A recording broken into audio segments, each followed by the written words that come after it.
Oh, welcome to the Sharpe Club. So happy to have you with me this evening, a little bit past 9 p.m. on the East Coast. I know it's late, and I know it's a holiday, but I'm a hardworking man. So I am here hustling and trying to I don't make a buck here. I don't make any money here, but trying to make something happen, I guess. I just keep making stuff happen, and I want to talk about something very interesting this evening.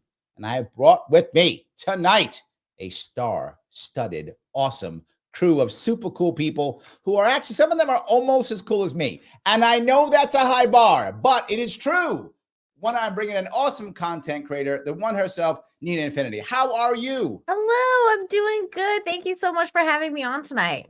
Absolutely. Happy to have you. And our returning champion, the man, the myth, the legend himself, another awesome Marine, just like I am, from Chi-Town. That's how cool people say Chicago. The man from Hardlands Media, Kit Cabello. How are you, sir?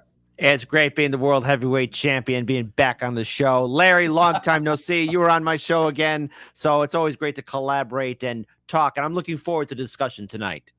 I love that. And one of the savviest, funny people I know, and I mean this in the way that you're not always sure she's going to be funny, but then damn it, she's funny. And it's really good. It's really good. The woman is a comedian, the awesome, the one and only Alli Breen. How are you? I'm good. Glad to be back. I can only strive to be as cool as you, Larry, but I'm trying. Now you also have to be funny. Or yeah, exactly. You set the bar. Yes, so both Pressure's are on. true. Yeah. Yes. But the piece I want to bring up and I really do want to bring this up, it's how politics affects our entertainment. And I think, and look, if you go back decades, politics was always in entertainment, right? They were always somehow intertwined, right? True. Don't say this, say that. During World War II, World War I, don't loose lips, sink ships, all those things. But is it worse now, or is it just the same and it just feels crappy to us now? May I shoot first? Go. Please. All right. So, look, there are moments where politics and the way to speak in media becomes intensified. And what it is I think it's remained the same. However, there are those moments at the high points of when the censorship or either that what you're allowed to say are at their maximum peak, in which people cannot say anything until eventually the cracks do show, because once there's a high point, there's always a low point, and then it goes right back to where we're having conversations, and then some other earth-shattering event or historic event. Or but I don't want to just talk censorship. Goes up and down. All right. I don't want to just talk censorship. I mean, I want to talk about things we are watching, stories that are being told, right? And the example I'll give, if you look at most war movies, I'll give this one up. And you know this, Kit, you're a Marine, you know the war movie stuff, right? You look at war movies after World War II, right? American war movies, not other American. They're all brave and where war is awesome and we're all super. John Wayne's punching Japanese people. I mean, it's that kind of thing, right? I'm not joking. Sure. That's true. The fight scenes he was fighting with his fists. He was beating up Japanese people with his fists. That's that.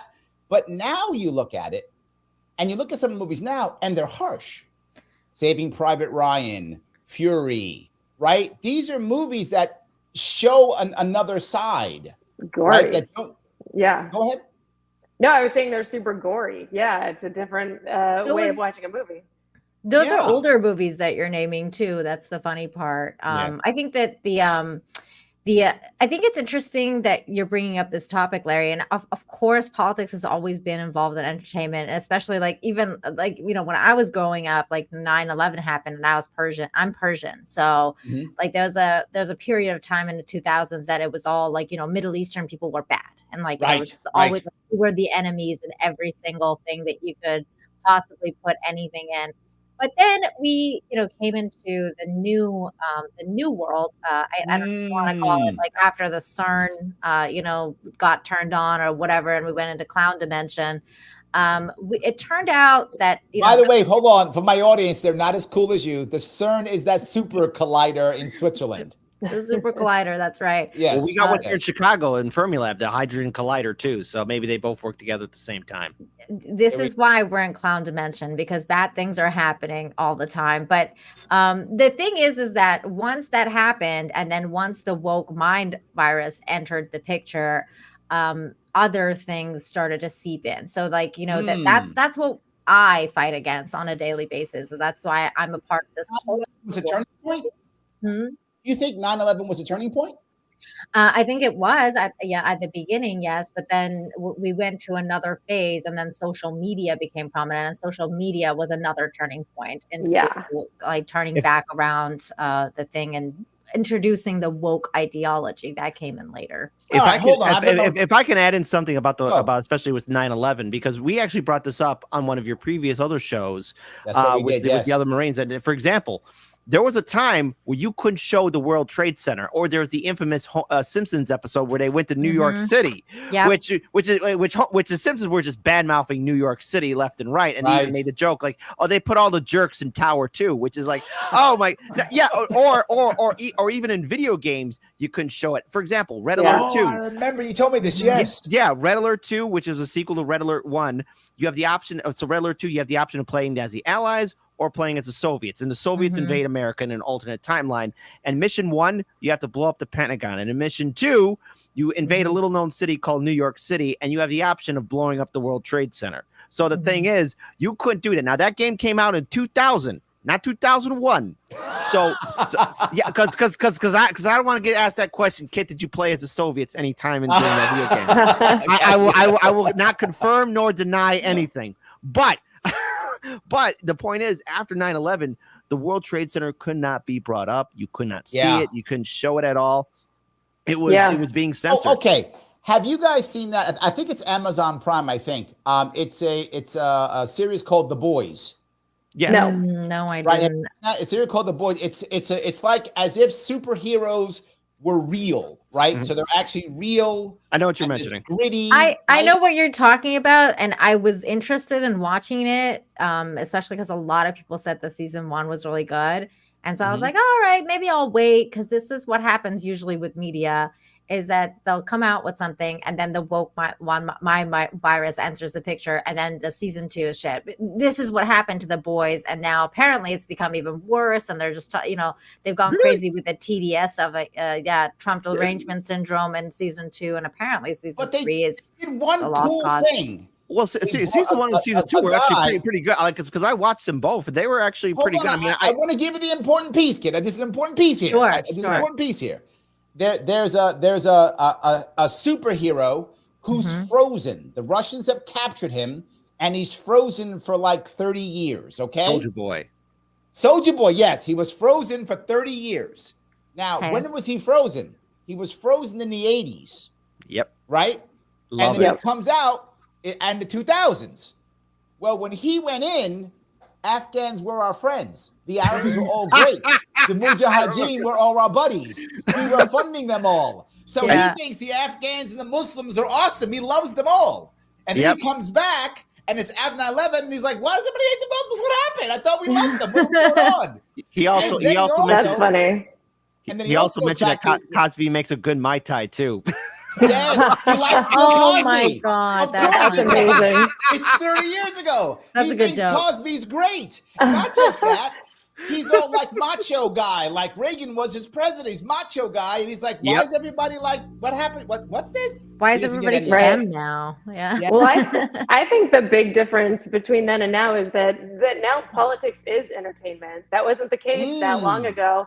With social media and stuff, it's like we live for these moments where people are flubbing their lines or they're falling on stage, and then we just make fun of them. Or you have shows like The Daily Show, which didn't used to exist, that straddles the line. And now Jon Stewart has the luxury of going on interviews. And when he wants to be serious, he's like, I'm a journalist. And when he wants to be goofy, he's like, I'm after the guys who make prank phone calls, So it's a completely different landscape. And there's, the gatekeepers have changed, because the people who were saying before, you're not allowed to show the World Trade Towers and you're not allowed to do this. Now you can go on TikTok and there's kids praising Osama bin Laden. There's just no one holding any bar for anybody. So anything goes, and you can always find an audience once you get out there and speak. Yeah, Alli, you're so on point, especially with the infotainment, because like that's what we used to get as news, and then all of a sudden it turned into infotainment, and it's just like who can be more entertaining while presenting the news. And also when they're presenting the news, they used to be objective and like not give their own opinion, but now it's like, oh, I have to give my opinion about this topic, and it's like no, nobody wanted to know your opinion, we just wanted to hear the news. But then, of course, Alli, you went on to talk about social media. And again, I think social media is a huge aspect of this as well. Like what has changed in entertainment has a lot to do with social media as well. Yeah. It's a big magnifying glass. Everything is being exposed because of social media, and you really can't hide your flaws. I mean, when this video, for example, now that it's out there on the internet, a lot of people are going to see it. A lot of people are going to talk about it, get their perspectives and points of view. And when our politicians speak, their failures and their triumphs are there before all of us. And sometimes we are entertained. Sometimes we laugh at them, we mock them, or we despise them. And our politicians are an open book. And what we've realized, I think a lot of people come to realize, is that the people who are supposed to be the shining lions, the guardians and sentinels of democracy, of our republic, are horribly flawed, sick, sociopathic individuals who are making policies and decisions not to benefit us, but to benefit their corporate donors. You got Nancy Pelosi. She might as well be living up or having a story about her called the Nancy of Wall Street, because she's earning in so much with insider trading. I mean, Martin Scorsese. It's all going into her boobs. No, please. But she does have nice boobs, Nina. Don't be hating. Larry, I think they're real. Larry, what's wrong with you? He does. What's wrong with all of you? Oh my God. No. I'm saying. I want to go to what Alli said though. And the reason why I'm going to go there is I remember the Daily Show. And when it first, I remember back when it had Craig Kilborn on it. I'm old. I remember Craig Kilborn. Right. When he actually had it. And then it was just like a funny show. And all of a sudden it became the Trump is terrible show. Yeah. That's what it became. And at that point, Larry, I stopped watching. I'm like, I can, that's the joke was that. Larry, there's so many of the comedians on there, including Stephen Colbert, that are now mouthpieces for the government and Big Pharma. And these people all started out on The Daily Show. You're correct. And they were so funny. And, and this woke mind virus has taken over so many of these people, including Jon Stewart, including Colbert. And I think, I have a hard time figuring out whether a lot of these people are actually going with the tide and just being like, just playing that part, or if the virus has actually affected their mind to a point where they think they were in the wrong before and they have to overcorrect now and do this overcorrection. All right, so Nina, I got to challenge you in this. Were those people ever funny, or did they have writers make them funny? Because a lot of the writers who, the whole art of comedy is to push the limit and challenge and make people uncomfortable and to ridicule everything. But as corporations and advertisers start coming in, and of course, as stars start earning more of their power, they can dictate who's going to be in the writer's room or not. And as you're pointing out with the woke mind virus, I would think now at this point people can see it, and those jokes aren't funny, and those skits are not funny, and the whole thing going after Trump, that's like low-hanging fruit. But all these people who we thought were funny, who was writing their scripts? The writers. The key word are writers, because now when films and TV shows are being done, or especially with mainstream larger Hollywood outlets, you have like 20 people writing a script, when back in the day it would either maybe be one person or maybe 2 or 3 people. All right, I'm being generous with that, okay? But it just seems like there are so many cooks in the kitchen that everyone's got to do this and that and the other, let me still ask longer Alli funny. Something. Alli, you're in this field directly, right? And I've always thought, this is my view, and you tell me if I'm wrong here. I think that when comedians start to get good or popular, what they want is access to cool, popular, powerful people, and they will do what it takes, and they will usually often sell out so they can keep access to cool, popular, powerful people. Am I wrong? I would generally say you're right about that. That's been the path and the way, but I think it's changing a little bit, like with Joe Rogan in particular. He is a guy that stands his ground. He has on people who've been canceled. He has on people who are controversial. Like, he does not let the press get to him, and he remains the most popular, guy to listen to. And he's making everyone interesting. He's not just talking to comics or entertainers. He's talking to neuroscientists. He did talk to me in 2018. He did talk to me. There you go. He's awesome. talking to Larry. He's talking to. Well that's changing things. And the Shane Gillis story that's happening, how he got canceled and now everyone's coming back around. It's becoming a little more popular. The pendulum's swinging and it's becoming a little more popular to go against the grain. And I think people are seeing it that the media is trying so hard to sway us at this point. People are seeing the cracks. It's like, you're trying a little too hard to make me believe, that Biden is well and fine when we're literally seeing him shake hands with nothing and call out dead people's names. And fall God, that's painful to watch. I can't. But that's my point, Kit. Yeah. I don't think, Kit, it's the money necessarily or the sponsors necessarily. I think it's the power. And I think it's like access, right? They want access the high to of the cool access. kids. The access media. That's right. Yes. But to your point, Kit, like, because you asked, was it the writers? And I think it's a bit of both, because like a lot of the old school guys like Colbert and them, some of them wrote their own jokes like during the old school days of the Daily Show and the Conan, like, they wrote their own jokes. That was they were part of the writer's room. But then as they grew and things changed and they hired writers, they are now hiring writers that are part of the agenda. So they hire specific people now that are towing the line. And if you do not toe the line, then you do not get the job. And of course, now there's DEI at play. They cannot hire just every single white male that they see that's funny. They have to hire, the unfunny, Black, nerdy, lesbian cripple, because they have to give them a job as well. So it's just basically that's the way it goes. Yeah, I'm sorry, Larry. Handicapped, you bigot. Handicapped. Yeah. I'm sorry. There's another thing I would like to add on here, especially when we talk about Hollywood.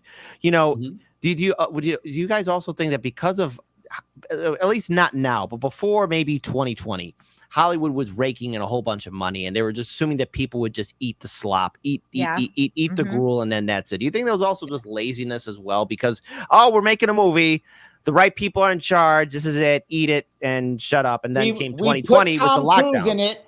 Shut up and watch Tom Cruise. Be quiet and watch Tom Cruise. I don't care. Top Gun was actually pretty good, and I cried a little bit. A manly tear came out of my eye when Val Kilmer gave him a hug. I was like, oh. Yeah, and to be fair, that was an amazing movie, and they didn't get any credit because it was a patriotic movie, and they didn't want. They made a lot of money. They didn't want to recognize that. Spielberg wanted something that was playing on everyone's, weird emotions towards, these causes, as opposed to just something that makes you love America.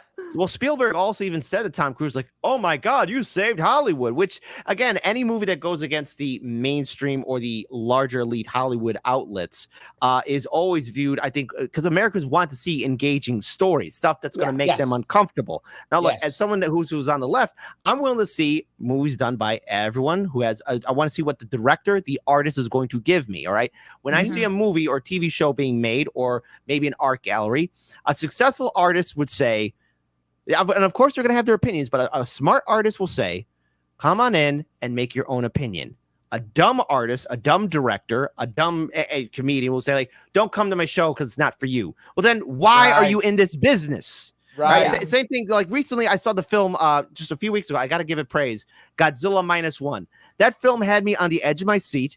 They were speaking a completely different language, but I could resonate with the characters because I'm a veteran, and I could resonate and connect to some of the veterans who are on the stage, and of course, but in the movie. And yet this was an action-packed film, and yet Godzilla -1, there were hit pieces by corporate media and Hollywood outlets saying this is a bad movie, or no, it should be watched in theaters, because it came in third place, but yet it was outperforming major Hollywood films. It's also been like completely Oscar snubbed. Yes, that's a crime.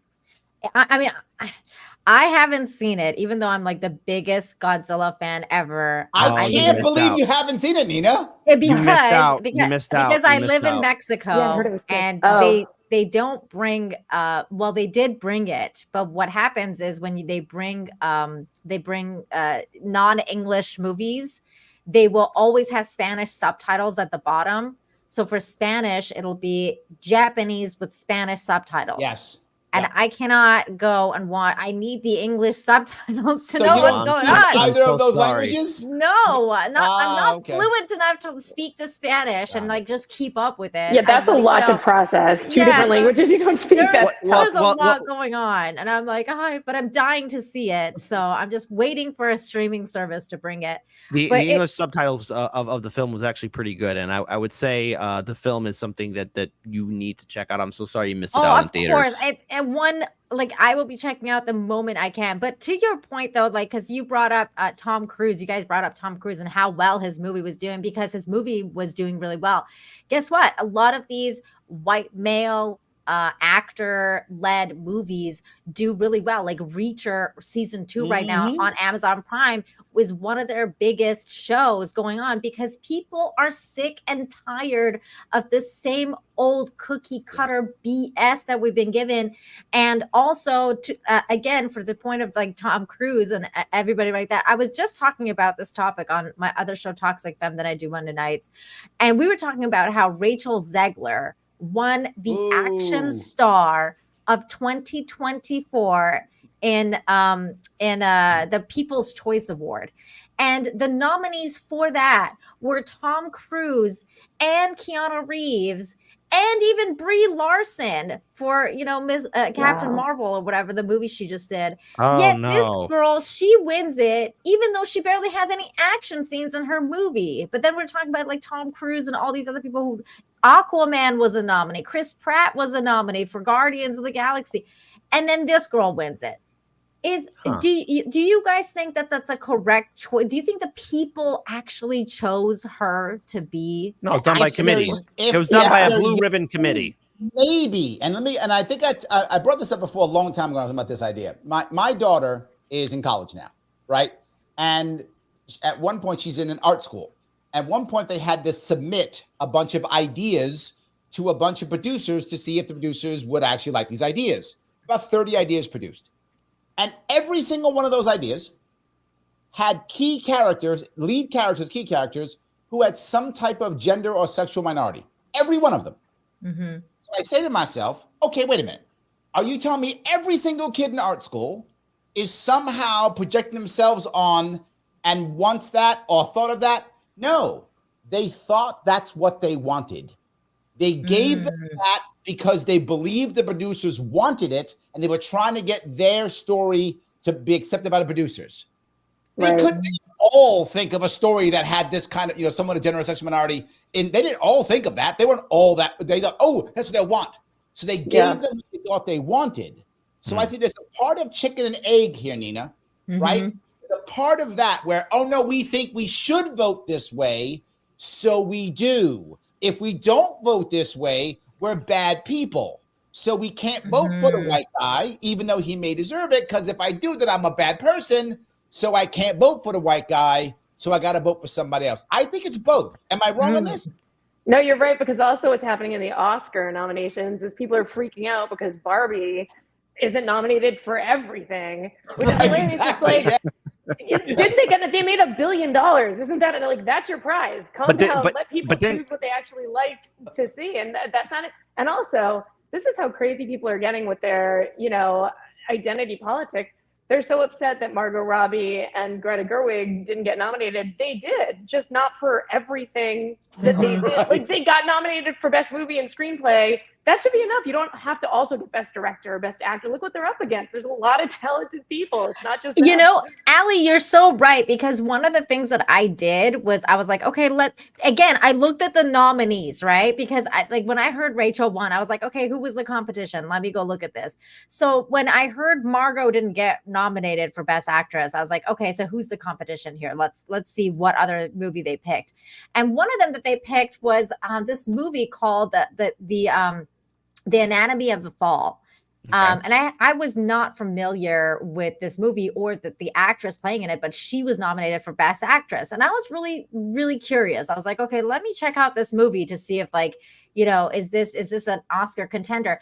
And it absolutely was. I mean, this woman was so like she acted so well, and it was just it was such an Oscar movie. Like, you know how like there's just Oscar movies that you're like, oh yeah, this is definitely an Oscar movie. Like, it was such an Oscar movie, and it was such a good movie with such a great kind of like afterward conversation. Like, most movies nowadays, they don't have that. Like, you don't sit there going like, let's converse about this movie for a while. This movie had that, and it's not even a Hollywood movie, it's a French film. So like, that's why I think it's just really interesting that that we're seeing kind of like this aspect come out where people are like, well, like, why didn't Margot get nominated? And I'm like, well, this other person did, and they absolutely deserved it. So I'm not really sure like if that there's a disconnect there with everything we're seeing, even with the Oscars. Well, there's also the fact that foreign films are also fast. Hold on one second, Kit. I'm gonna talk to my audience real fast, guys. If you're watching this right now and you like it, click the like button. What else? Click the like button. What's wrong with you? Click the like button, damn it. Do it now. Right? Do it. Right? I have to get past Al Gore. Algorithm. I got to get past that. So please click that like button. It's important. Do it now. Also, if you're watching on Twitter, retweet this. If you haven't retweeted, please do so. You can also, if you want to subscribe, if you want to on YouTube, you can super chat me if you want to support the show. That's always cool too. You can also become a member if you want to, $49 per month. Click that join button, throw me some cash so I can spend more time doing this and less time doing other things, which, you know what, aren't always as cool, to be forward. Aren't as cool. But no matter other what, things are overrated. Correct. Please follow the three people here if you would. Follow them on Twitter. Their details are all on YouTube and also on Facebook to see what they're doing. Please follow Nina at Nina7Infinity. Please follow Kit at HardLensMedia99 and Alli Breen at Alli Breen. All on Twitter or X, whatever you want to call it. I don't care. Any of them. Go ahead, Kid. I'm sorry. Quit dead name Twitter, Larry. Apparently, that's what Elon said. It was really funny. Just call it Phoenix. Just call it Phoenix. You got the bird. You got the X. There you go. Just call it Phoenix. There you go. It's perfect. The bird logo stays. Elon gets his X. But to the point that Nina was bringing up about foreign film, these films that are at least getting recognition or beating out Barbie. Foreign films are gaining a lot of traction amongst American audiences, and especially even on Netflix, TV shows, and all that, because the characters are engaging, and the rest of the world doesn't operate by the Hollywood establishment system. All right, Hollywood has been designed as this monolith, especially before 2020, before the lockdowns, before everyone just got tired of being fed the slop and wanted to be entertained. We just accept things as they were. But now, as we are witnessing the decline of, let's say, famous intellectual properties like Star Wars or Marvel, or again, this hurts a little close to home because I am a Warhammer 40K fan, so I understand where the Star Wars people are coming from. But Henry Cavill's gonna start that. Yes, I am, and I actually got a voice acting role in 2 Warhammer 40K projects. So I don't want to talk anymore. Not like fan base, not the official, but anyways, point still is cool. Still foreign cool. Foreign films are gaining traction because they are able to entertain and feed the audiences something that we were being deprived of, and that is stories. And speaking of fans too, when you have people who respect the fandom like Star Wars or Warhammer 40K fans, like the one project I'm going to be part of, it's because the fans understand what the intellectual property is. The corporations don't. Hollywood only wants quick profit, which is why it was so stupid when they decided to do all the phases for Marvel. When they got to Endgame, or I think it was Endgame, it was final, they should have just stopped there, let it rest, and wait 5 years before they hire a new Captain America, a new Iron Man, treat it like 007, and treat it like it's a privilege to play as these characters and still keep it going on. But corporations are all about profit, and the people will keep on coming. But that's not the case, because people want something new, and people don't want to be lectured to when they go to a movie. I don't want to hear how I'm a bad person. I want to be entertained and talk to my friends about it later. I don't want to be told how I should feel about a certain issue when in fact it's probably more complicated than that. And I also don't, I also look, nothing against women, but I can't say like 120-pound woman flipping over a guy that's beefed up and muscled and weighs like 200 plus pounds. Okay. I just can't see it. I just can't. But okay, who knows? But they have superpowers. Once you have superpowers, it's a whole different game. Yes. Well, if they are, but a lot of them don't have superpowers. Yeah, thank you, Nina. Thank you. That's a lot of them don't, and that's actually the issue. Yeah, that's the problem. Yeah, and that's and that's famously been coined as the MCU. So like after after the Marvel Marvel was so great. Phase 1 and 2 or whatever was so fantastic until Endgame, as Kit was saying, and it went through something called this is what happened. It's actually along the same time as all of these things started happening, right? Like, I mean, Star Wars was a couple of years before that, and then it started going into The Last Jedi, and they completely got destroyed. Star Trek has been a God knows what I am mess. so angry about How that. many years? They were doing so good when they went from Star Trek original to Next Generation and had the movies from the original people, and then went to Deep Space Nine. They were killing it. The best series, Deep Space Nine era. Deep Space Nine was great, and they were doing it. They were like doing it each time, and the best. What I want to touch what Kit said here so much. You got me going. I'm sorry, you got me going on Star Trek. They created a black captain. Yes. Nobody cared. They were happy. They loved him. It was awesome. There was wait. No, hold on. Wait. You're way off. Hold on. First of all, he was a commander in charge of a space station in a war-torn part of this Federation. And unlike Kirk and Picard, he actually had a family. He lost a wife, and throughout the series, he progresses. He finds love, gets married, has another kid. I hated that fucking season finale, though. I hated that season finale. It was great. It was great. All of it. Oh, he goes in the wormhole after everything that he did. He becomes a war hero. No, he is the one. Anyways, that's not beside the point. But look, wait, is he the guy that just went on that Ancestry show? Is he the one that went on one of the black guys from Star Trek went on? Avery Brooks played Benjamin Sisko. Yeah, it wasn't. It was I have to look up his name because they went back. No, that was the guy who went on was the guy who played the Black Vulcan. That's him. Yes. Okay. Yes. And he went on the Ancestry show. Yeah, Tuvok's character. Different one. Yes, different. Right, character. and they went way back in his genealogy, and they found out that he was related to a white guy, a Confederate soldier. And his response was he was like, "No, this is the worst day of my life."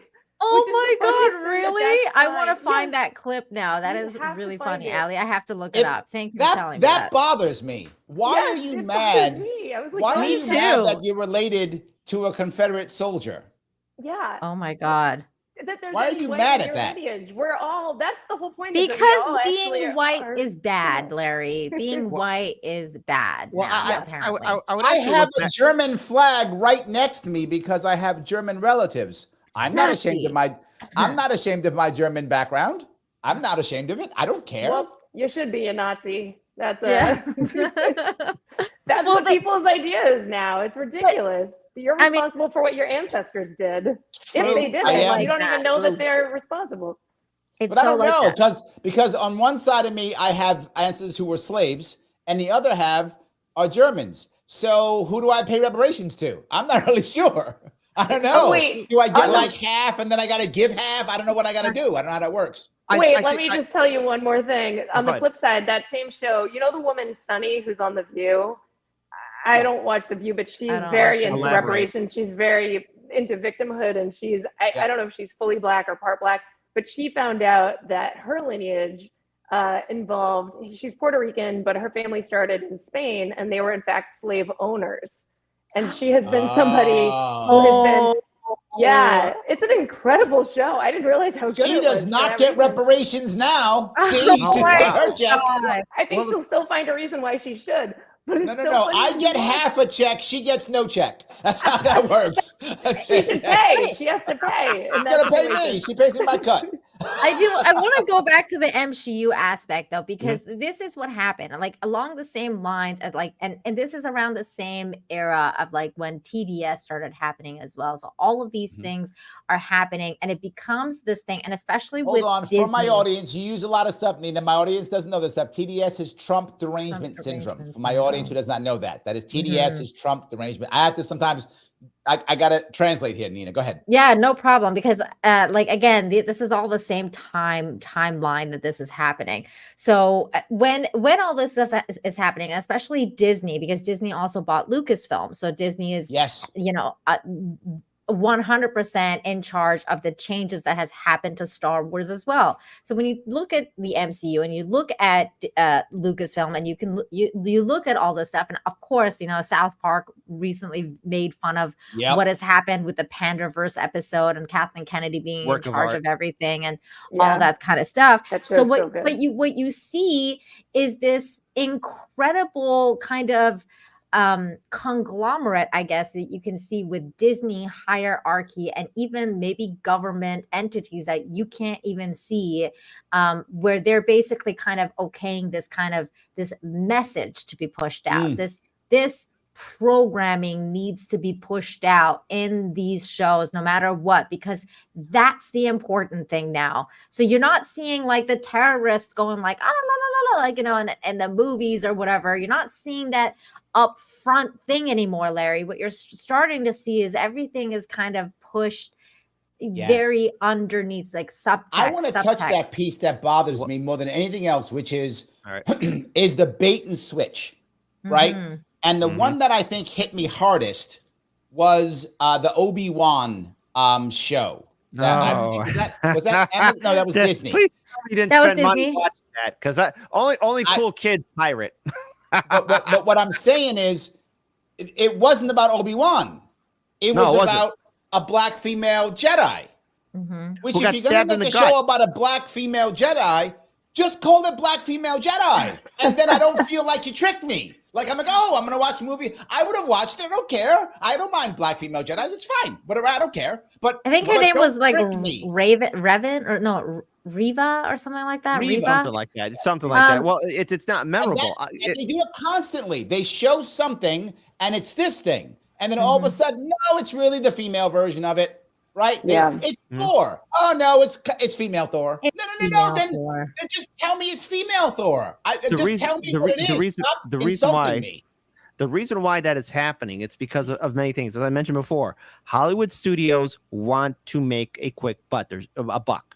All right. They always want to just keep on earning that profit steadily. And by going through that mindset, they want to get everybody. And how do they do that? They don't want to offend anybody. And at the same time, too, if there's an intellectual property that craps out a golden egg, they are going to milk it. The problem with Disney, the problem with especially with Star Wars and Marvel and Indiana Jones, is that you have these writers come in who see the Picasso and they want to draw and remake the Picasso, and it'll suffer the same fate as that what was that? I think that 14th century picture of Jesus Christ that was turned into a space alien. Oh yeah, and you have these writers come in.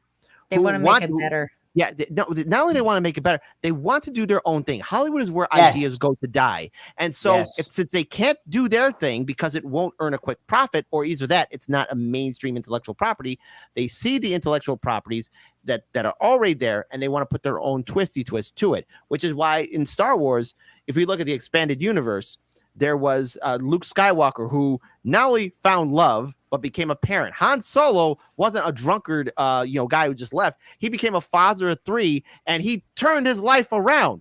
And yes, his son did fall to the dark side, but it was far more devastating than what we saw in the big screen. And so when you have all these previous other works, these new writers coming in, I feel sorry for these kids because maybe they're trying to tell their stories, and they should. Everyone has a right to be creative. Not saying you can't. I agree. But you just can't put them in a box in which, okay, here's Star Wars, here's Marvel. And then they do their own thing. And of course, the fans who like the intellectual properties can't relate to it because they've been following the lore for 20 or 30 plus years. South Park did show the biggest piece, which is they just put these people in with no explanation. I don't care if you want to put a woman in, or a person of color, or someone who's of a gender or sexual minority. I don't mind. Just give me a reason, right? I still remember this. But that's the other thing, Kit, because Kit is making a kind of an assumption that these guys like going in the writer's room are like these kind of like, no guilty, no nothing going on. I didn't say that. I didn't say like all of them are not guilty. I mean, there are some people who clearly don't like the intellectual properties. I know that who said they never read the comics. Not only they don't like it, they hate it. And what they do is they want to destroy it. And this is what the culture war is about. They don't, and one of the things that they hate, and you brought up the family thing, Kit, is the nuclear family. And that's one of the biggest things that they are programming in these movies to show that there is no such thing as a nuclear family anymore. This is one of the biggest things that they want to show people, is that all the fathers are taken off. No, there's no such thing as good fathers left. Everyone's a single mom now, and everyone has to make it on their own. It's just this constant barrage of, and also there's no fault in any, especially female characters, that there's no flaw ever. So then, because women are the bestest ever in everything that they do. And that's just unbelievable. There's no relatability to any of these characters anymore. And it's very much deeply rooted in what's going on behind the scenes, where these writers are getting educated, and all the things that they are getting educated from in the school system, which is what exactly? DEI, and all of these different things that are there being taught in schools. What's the other one? Like female studies, and like women's studies, and feminism. All of these things, that's what they're taking with them into these companies and putting these ideas into these movies that we're seeing. Sorry, go ahead. The funniest one is Snow White and the Seven Dwarfs that they're remaking, that they've had to do 90 times because it's been a disaster. I thought that got canceled. No, I think they finally redid it. It's going ahead. Snow White and the Seven Dwarfs, and then it became Snow White and the Seven Magical Beings because they didn't want to make fun of dwarves. And then Seven magical creatures. Yeah. And Snow White didn't want to fall in love. She wanted to have career aspirations instead. Yes. And then they decided, everyone was so upset, they brought the dwarfs back, but they brought the dwarfs back through CGI. So then the whole little people community got upset. They're like, that was a lot of work we could have gotten, and you guys got rid of all of the work in favor of CGI. It's the exact opposite of the message they're trying to tell. They could have just wrote a whole new story, and it would have been a whole lot easier. Why aren't they coming up with new ideas? Alli, they did that though because of Peter Dinklage, who made such a big deal out of being used as a little person, and like how, like, this is offensive to all little people. So he pulled up the ladder behind him. Yeah, and all the little people off of that. Wait. What did Peter? I hate when one person speaks for a group. So wait, he was saying like you can't use the word dwarf. He was saying that you can't use, like, you shouldn't be using like little people as dwarves, because that's like it's offensive to be compared to like a magical creature, and that we're real people and all this stuff.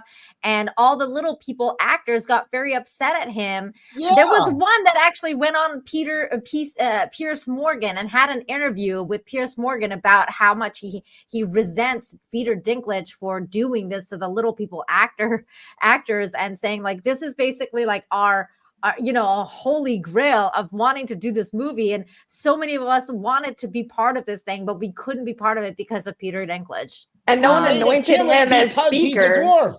Yeah, who made it kill him because he's a little person. Yeah, no one because he had to play Tyrion everybody. Lannister. Yeah. By the way, I mean, wow, I didn't know Peter Dinklage pulled up the ladder like that. I mean, I've heard that there was grab problems some with of my Snow White, comments but if I can. Guys are commenting left and right. Michael Voss says DEI is killing society, especially as entertainment becomes propaganda. Exactly. Yes, and also in business too, by the way. A lot of these layoffs now, a lot of them are in HR, they're DEI, because they're realizing how much they're hurting. They have to get rid of people. They're firing DEI left and right, which means these people have to have jobs. What are they going to do? They're going to go in the entertainment industry. You're going to watch them. Yeah, but even Hollywood's burning under. It's collapsing under its own weight. People aren't going to the movies as much as they did. I mean, there's going to be a point to where going to the movie theaters is going to be like a privilege, or either that they're going to be so few and far between because we have our streaming services, and also people have access to the internet. You have your VPNs in which you could see films or other shows overseas. Because if I want to be entertained, I want to be told a story that's going to engage me, and I could talk it over with like-minded people about it. But about this thing was Peter Dinklage, because I didn't know just how far that went. So I just got an education. You got him going. Yeah, you should definitely look up the interview that the other little person did with Piers Morgan. That was wild to watch that interview. He was so mad about Peter Dinklage. The thing is, when you have somebody who pulls up the ladder, because again, Hollywood, it's all about push and pull and how much power you have with studios, or either that with the media. When you do that, again, that does burn the bridge of other actors who are trying to get on by. And Hollywood is a unforgiving beast that will once something is done, it will close off its doors to anyone. But adding on to this point, Peter Dinklage, you played Tyrion Lannister, who is a sociopathic individual. I mean, the book Tyrion is by far not this elegant person who says that Bran has the best story ever. He's a sociopath and someone that you would want to avoid at any and all time. Plus, he's half Targaryen, so there you go. But that's a story for another day. It's James also Kennedy crazy, says, though. when it comes to politics, it's the same as it's always been. I think people are just more aware of it now. That's his thought. I don't know. Go ahead, Alli. I was going to say it's a big problem with DEI, too, to think that one group all thinks alike. Because Peter Dinklage feels that it's unfair for dwarves to be shown this way, that's fine. He can feel that way. But why is he saying that the whole community feels that way? And that's what happens constantly. It's like with Black people, there's not a monolithic thought process. And the left likes to say that there is, which is so insulting, to say every Black person should feel this way, every Black person should vote this way. Why? Everyone's had a totally different life experience. Everyone feels differently. Same with white people, same with Spanish people. I mean, so the DEI practice that acts like everyone thinks alike is just so unfair. The part that's worse about this is the people they choose as ambassadors for the group of people are always the super successful ones. Yeah, right? And the most extreme, for that matter. Yes. Yep. So now I'm supposed to believe someone on MSNBC who's Black, who went to Yale and Harvard and has a master's degree, and their parents are both, doctors, right? That person represents me? Yeah. I grew up in the South Bronx. I didn't go to Harvard or Yale. You're going to think that differently. Person represents me. But also, Crazy. on the same subject, it's crazy to think. So you have, take Tim Scott, for instance, and he's obviously been very successful. He came from nothing, as did Clarence Thomas. At one point, Joy Behar from The View said that he's not representative of the Black community. He hasn't had a typical Black experience. A white woman is saying what the Black experience should be. Of course. And he had That's the wild. hardest experience. He pulled himself up from nothing, which isn't everyone's experience, but that's certainly a Black experience in this country, 100%. So to say, is she saying success isn't a Black? Then they also went on to say, which was great, he was talking about how he made it so far and he's a member of the Congress, he's a Black conservative. And she said, yeah, but how many of you are there? And he said, what do you mean? She said, how many conservative Black members of Congress are there? He said, 1. And he said, how many Democrats are there that are Black? And she's like, I don't know. He's like, 2. How Wow. How big of an advantage do you guys think you have? How much more forward thinking do you think you are? It's crazy. Well, it's all about power and control here. For example, in Chicago, Chicago wrongly gets called a communist or socialist utopia. It's a corporatist neoliberal nightmare. Please, I cannot stress that out enough about my city. There's nothing socialist or egalitarian about this city at all. It is a democratic machine, and I cannot listen. There's a lot of people involved. Yes, and the thing is, while the Democrats do run it, there's a whole idea of having identity politics, but who is part of the machine? It is those who are integrated into it, who will do the machine's bidding. Who created the machine? Old Man Daley and the rest of the old cohorts of the Democratic Party from the 1950s onward. And those who play by the machine's rules get the access. And that means if you are Black, white, Latino, straight, or part of the LGBTQ community, or no matter what religion you worship, if you're going to play ball with the machine will protect you. As soon as you don't, you're out of there. But the machine is always designed to say, see, we got this person and this person here and this person here. And they're going to say everything you want to hear, but it's all a lie. And Chicago has perfected the democratic machine, even though it's starting to crack a little, which I'm grateful for. But the machine is designed, and especially on the national scale, the machine is designed to make people think and trick people and propagandize people into thinking, oh, well, that's one group. That's how they all think the same. They don't. And people are breaking away from it. I want to push on this part that the 2020 piece. I think this was a turning point. Let me tell you why I think it was. Okay. Because when the idiots put us all in lockdown, they thought they were controlling us. And in a way they were. It's true in the way they were. But in the way they were also freeing us. They did both, right? as what happened was people started saying, okay, I got to sit home all day on my screen. Let me see what else is out there. And they stopped going to the movies, and they stopped watching CNN. They were watching other shows. They started watching Hardlands Media, right? They were watching shows. So like we got shadow banned for 6 months. So we got shadow banned. You know who else got shadow banned?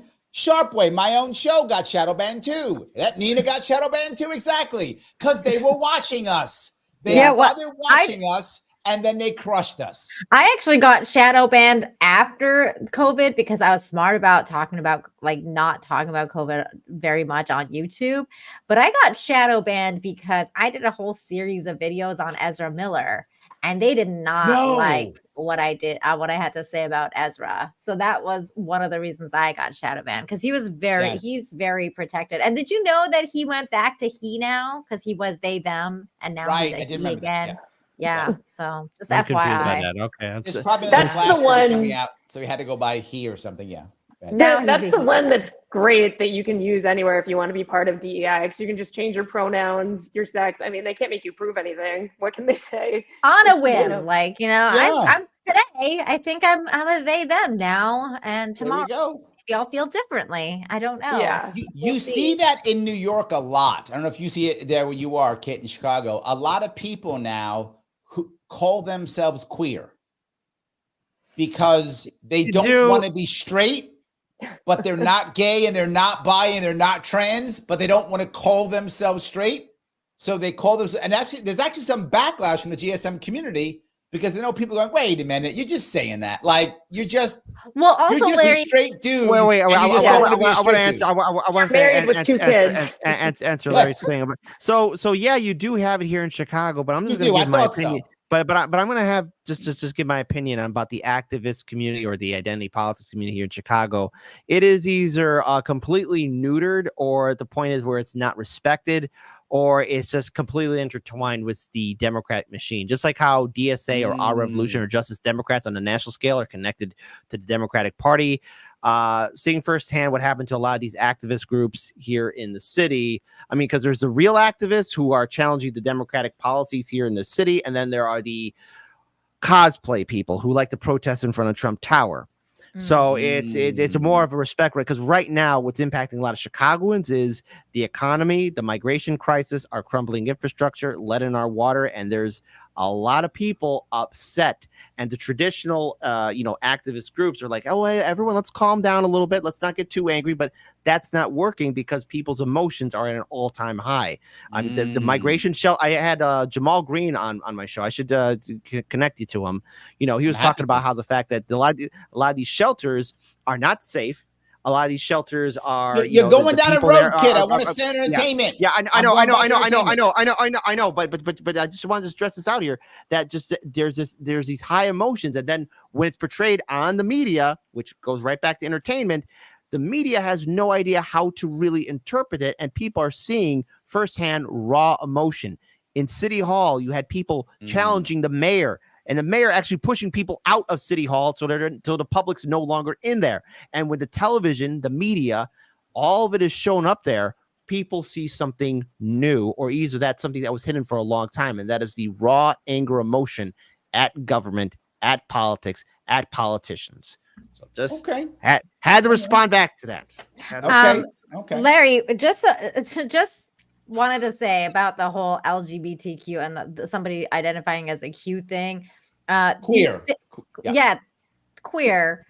I mean, honestly, you pick a letter of that alphabet, crew, you will be offered jobs. That's one of the things that's going on right now. Like, especially in entertainment. If you fall under that umbrella, you will be offered jobs. And that is why you see so many people switching constantly. Like, I'm on this team now, guys. Like, that's your problem, Alli. That's our problem. Yeah. But Alli, we got to start switching it up. Nina, you got to start switching it up.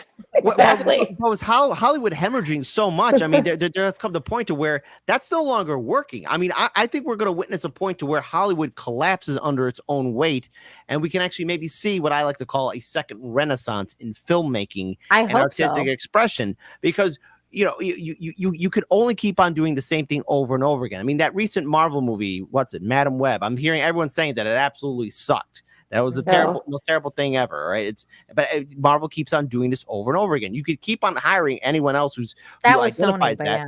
Oh, Sony. All right, sorry about that. All right, my mistake on that one. But you can keep on doing the same thing over and over again. Eventually, it's like, okay, well, all these writers suck. The movies are not making profit. We're all going belly up. Hold on. I got to go down a little bit of a rabbit hole on this one, a little bit if I can. A little bit. A lot of this is financing. Mm-hmm. The BlackRocks of the world have decided that ESG is what matters. Yeah. And as long as they keep financing movies, the movie theaters don't care. So as long as BlackRock says, I got you, billion, throw some more garbage out. The movie theaters don't care. They're getting paid. Remember, if a movie loses money, the investors lost money. They're still making money too, though. Everyone else still made money. But if the investors are BlackRock, they lost $100 million. That the leader of BlackRock had that in his front pocket for chump change. That's he caught that in his couch cushions. $100 million. He doesn't care about $100 million. Larry, he'll lose that every day. You're absolutely right. And on to that point, this is why it comes around with the whole understanding that yes, entertainment is the hand of the government. Okay. They have been doing this for a long time. They were doing this back then when I talked about the 9/11 thing. They are doing it now. The thing is that their programming has changed now. So instead of because it goes through phases, at some point the Russians now the Russians are bad guys again. Okay. Right. That's right. Sometimes the Chinese are going to be bad guys again. Look, this is what I'm talking about. This is the programming that they constantly cycle through. Like right now, one of the main bad people in this space is white nuclear families. These are unacceptable. Straight families, straight people in general. That's why they call them cis now, because they have to other them. Like we have to be othered at all costs. And these are the new programs that they're trying to put in these things now. That's why it's so over exaggerated. Because everything, that's why when you see everything in media, you're like, is it really true that there's this many gay characters? I mean, there's not, I don't think I know that many gay people in my real life. So it reflects that on the media as well, because they want to tell you these ideas. That's why when you look at a commercial right now, do you ever see a same-sex or not same-sex, same race couple anymore? You don't. It's always mixed couples, because they want to put this image out, even though it's not really real. That's not what's going on in the real world. Like attracts like, still, that's the case. It's not a bad thing. You can find yourselves attractive. It's okay. You can be with a white person and it's fine, but that's not acceptable. I like a lot of white people. I do. I do too. Oh, really? You do?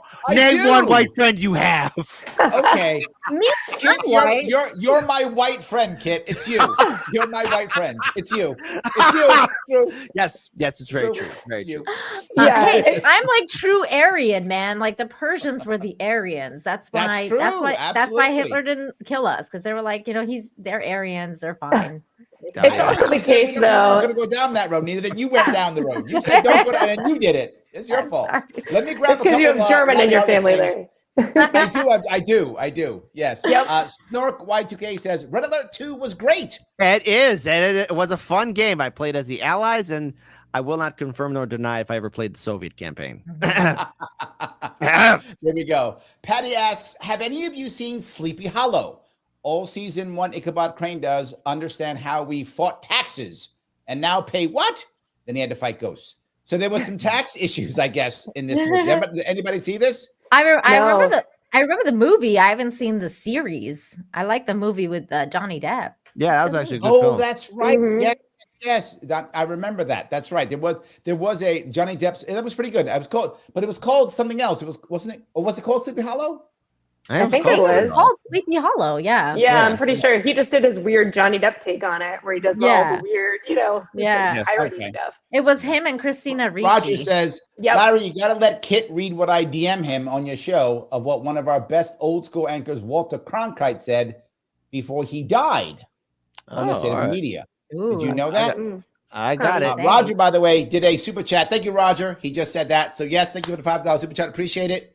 Roger also said they made Godzilla fat, like everyone who comes to the U.S.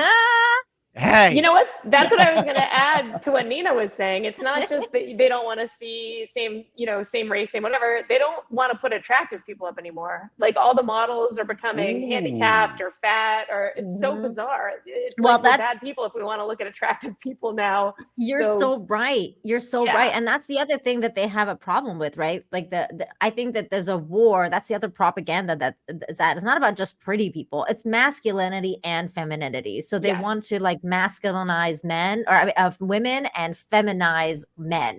So it's like this weird dichotomy going on where like that's why Alli, we call that uglified in like our thing. So it's like basically like, for example, you look at anyone like there's most famously in Star Wars, there's this character called Rose Tico, and is played by Kelly Marie Tran. But Kelly Marie Tran is a beautiful woman. Like she's gorgeous. She's gorgeous, an Asian woman. And they put her in a potato sack. They made her so healthy. Oh no. In the Star Wars movie that you're like, why? Like, why would you do this to this poor woman? And it's just this constant thing, like where they're actually racist. Like, so they're doing like racist things, but underneath it. Like, so that look, we have an Asian woman.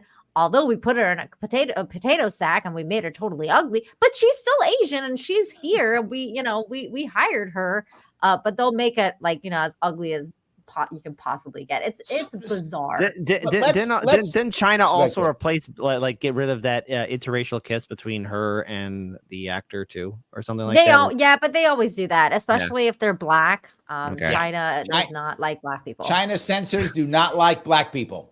I'm not even joking. That's a real thing. They literally removed, Black Panther, off the poster. They removed the black people off the posters. John Boyega was taken out of the poster. I mean, there's a lot of stuff. That's not a thing we're making up. Chinese censors do not like black people. They are blatantly racist against black people. No, I can see that. I could see it. I could see it. Yes, totally true. No, I'm not pushing back. I said I see it. I see it. There's a straight up hate for black people by China. It's really sad, actually. Kind of really weird. But that's the thing too, is that Disney will go on to pander to China and the Chinese media and all of this, especially like, when you talk about Disney too, like we're talking about ABC. We're not just talking about like the Disney movies that you see every day. Disney owns so many different things. We're talking about ABC, ESPN, like all of these different shows are highly like funded by Disney or owned by Disney. And so this is why you're getting this constantly the same kind of messaging that you see other places. And in their movies, you're seeing that by the Disney conglomerate. And they're constantly okaying this kind of stuff. They're okaying like just blatant racism. And then, you brought up Riva in the Kenobi series, right? On the one hand, they'll take off John Boyega off the Chinese poster because they want to they want that China money.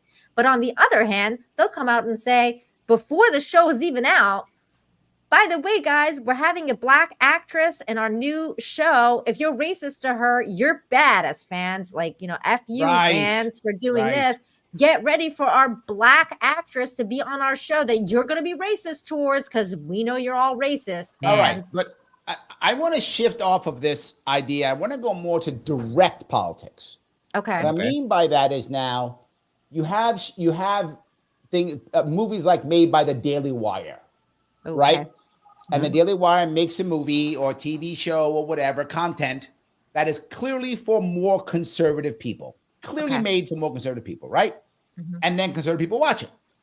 You also going to have like the Daily Shows of the world or whatever, which is clearly for people on more the left to watch, right? And again, not necessarily actual people on the right or left, but at least mainstream conservatives and mainstream progressives. I guess maybe it was what I would call it more, right? That are made to watch that. Are we in the world to where there is no Walter Cronkite? To where there is nobody that we would just trust and believe? And that the only place now to go is just to go to TikTok to figure out who's the person that I need to believe? Walter Cronkite was a man of his era, and the thing is, while we can look back at people who were legends or significant figures, they were the person for that time. You can't get a click, copy, paste, repeat of a Walter Cronkite. That's never going to happen again. Walter was for his time. We are in a whole other different environment altogether. Where Walter Cronkite, if he was around here, and let's say he was the exact same person he would have been one of many who would have a podcast or a YouTube show or something of that nature. There's not going to be that great monolith, because now this right here, we have the Library of Alexandria at our fingertips. Anybody can do anything. Anybody can really be an artist. It all depends on how much effort and energy you want to put into it. You're never going to get that again. And because of but I'm bothered by this, Kit. Yeah, but corporate media, we can thank the Clintons for making this environment. Corporate media turned this whole entire landscape into what we see now, and no one trusts the media. No one trusts our politicians. They're at the low. Hold on, that's done. That's never coming back. I thought someone like a Joe Rogan, and I made that up, maybe not him, but I thought someone like him would be able to break through this. Like, he's Joe Rogan. He's not Joe left Rogan or right. He'll just have regular people on. And he has to some extent. And I think but people still peg him but him and Walter Cronkite he's right wing. He's a Trumpster now. He's right wing. He hates Biden. I mean, they have turned him into some right wing guy. Now, I'm not his friend, but I know him well enough to know he used to support Bernie. Yeah. This guy is not a right-wing nut. He admitted that. Yeah. He talked about that. Well, the thing is, Joe Rogan, Walter Cronkite, and hey, I'm going to bring in Tucker Carlson and Walter Cronkite. All these people, different individuals. They have their audiences and they have their own respected power in their own right. But the Walter Cronkite of his time, look at where media was in America at that time. You didn't have cable. You didn't have the internet. You had only maybe a handful of television stations, and that's it. So when Walter Cronkite spoke, he was there on the ground delivering the facts to the best of his ability, because that was his job and he cared about it long before the corporations started dictating control over what is going to be presented as news. What's being presented to us as news isn't informative. It's there to placate us and make us assume that everything's fine. But because of 2020 and even incidents before then, the trust of a corporate media establishment system from CNN, Fox, MSNBC, CNN, ABC, it is something that cannot be respected or trusted, because it all has an agenda. It all has a perspective, because the same people who buy our politicians are also the same people who control our media, and people on the internet are able to see it and speak out against it, and they know when they're being lied to. After a while, it becomes the same thing over and over again, which is why CNN, they had CNN Plus, $250 million, and they went belly up in 1 month. Oh my God, that was funny. That was a disaster. So even if they did have a Walter Cronkite on CNN, let's say it's CNN Plus, that still would not save them. Different altogether. That's never coming back. Patty brings up something that's a little bit about this money thing you talk about. Same as D&D and Wizards of the Coast changing hands. D&D is fan-based, not monetary, and Wizards became about money and commercialized. For those of you who don't know, Dungeons and Dragons used to be run by a company named TSR back in the day when Gary Gygax actually made. I was a big D&D fan. I wrote all my college stuff was written about Dungeons and Dragons stuff, because this way my political teachers couldn't get mad at me for my politics. Did you like the new movie? I haven't watched it because I liked it. I liked it a lot. There was another. Oh, yeah, there was a new movie. The D&D movie that came out several years ago that Wizards of the Coast put out was such a hunk of garbage that I didn't want to watch the next one. But because you said so, Nina, I will now watch that movie. I liked it. Otherwise, surprisingly, it was about a good dad. And I was like, wow, that's really rare for them to make it. Yeah, make a movie about a good father. Like, wow. Well, the new Captain Kirk was in it, so that's not bad. That's the one. Yes. It was good. I liked it. Yeah. I thought it was I'll have to check it out. But I do agree that what happened, for those of you who know, Wizards of the Coast actually makes the card game Magic the Gathering. Yes. And they were making so much money on this card game that literally on their printing, if the government allowed them to print dollars, they'd make more money on printing cards. Oh, wow. How much money? If the government just said, take your printers and just print money, they would rather print cards. They were making so much money. That is how much they were making. It was insane. And for those of you who think I'm a geek, I am. I've actually won more than one tournament in Magic the Gathering, and they actually changed rules because of my deck. In 1999, they changed rules because of my deck that won a tournament. So in other words, super nerdum. You were the Yes. Yu-Gi-Oh of your time. You were the king of games. Yes. Back in Oh the my day. God. Back in the day. I actually have some original. I have an original Mox. Well, going back to what we were talking about with the Walker Cronkites of the world, like I think that one of the things that was really fascinating to me was that Larry King, you know, God rest his soul, he was one of the kind of the last bastion of the old world, and he ended up taking his show to RT, Russia Today, which is now banned in the United States and Canada, and most of the Western world can't watch RT, and that's one of the things that is a major problem going on right now within the 100%. world news and world's a perception of what's actually going on across the world is that places like the United States and Canada, or places that you would think has free speech, are completely censored now, China style or Iran style, and just. Even like no matter how you feel about Russia as a country, or Putin as a leader, I don't believe that censorship is the answer to these things. Agreed. And Larry King went and had a show on there, and I watched his show. His show was really, really good. Like it was a very good show. I used to go Highly on enjoyed his show. RT because RT actually cared about third parties. Yes, they did. And they Yes. still have of course there's a bias there as well, because they are Russian, but I think they do a really good job in actually stepping out of kind of doing that third bird's eye view of the situation, where they're not. Remember, Jesse Ventura was on it. Yes, I he would- was Jesse on there. Ventura. A bias is totally fine if you let people know that there's a bias. But the problem with all of the channels now is, it's like Kit was right. There used to be one place you went to for the news, so they weren't really fighting for ratings. They would just give facts. Now they are fighting for ratings, so it's doom and gloom and doom and gloom. And if you're like, this guy, democracy's over, and if you're like, this guy, democracy's over, and this is the most important time of your life, and get out there, and it's insane, and it's literally ruining. It's tribalism. It's just, that's how they get you. They get people to want their team, and that's it. And we're all angry, and we're all scared, and that's what they want. Let me grab a super chat real fast, guys. So I got to grab a super chat. Ryan, thank you so much for the $5. Talk about how some companies are shelving unreleased films for tax write-offs, like WB with Coyote versus Acme, because it's more profitable to destroy art. I didn't know that was a thing, Ryan, to be full with you. This is new to me. This is new to me. That's new to me too. See, and that's the thing I like about our audiences, is that the people who do watch our content and follow us on social media also educate us about what's going on in the world, because we're all one person. And look, I host my own show, and to be fair here, I have my biases, but I like to believe in the idea of speaking to people of different perspectives and points of view, so I could see, okay, what is this person thinking? What is that person thinking? I've been told many a time, you shouldn't interview libertarians or Greens or socialists. You shouldn't interview this actor or comedian.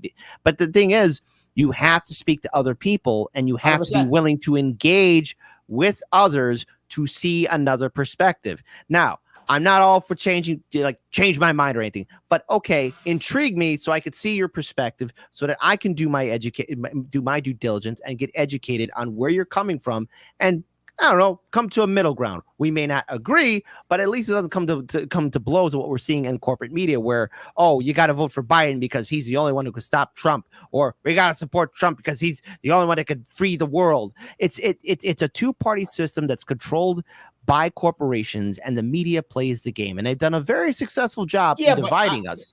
But I want to talk about what he's talking about. I think what Ryan's saying is, he's saying that sometimes you don't want competition, and so you'd rather buy the property and hold Disney the property. Does. Yeah, right? Disney does it all the time. And this way you can now put your stuff out, that you can send your message and hide others, right? So wait a minute, I don't want Star Trek coming out when my Star Wars movies come out, so I'll buy Star Trek, shelve it, and then put out my Star Wars or whatever, right? Whatever the case may be. Yeah. Or maybe somebody wants to move my thing forward. I'll buy it and get rid of it. I think that's what he's talking about.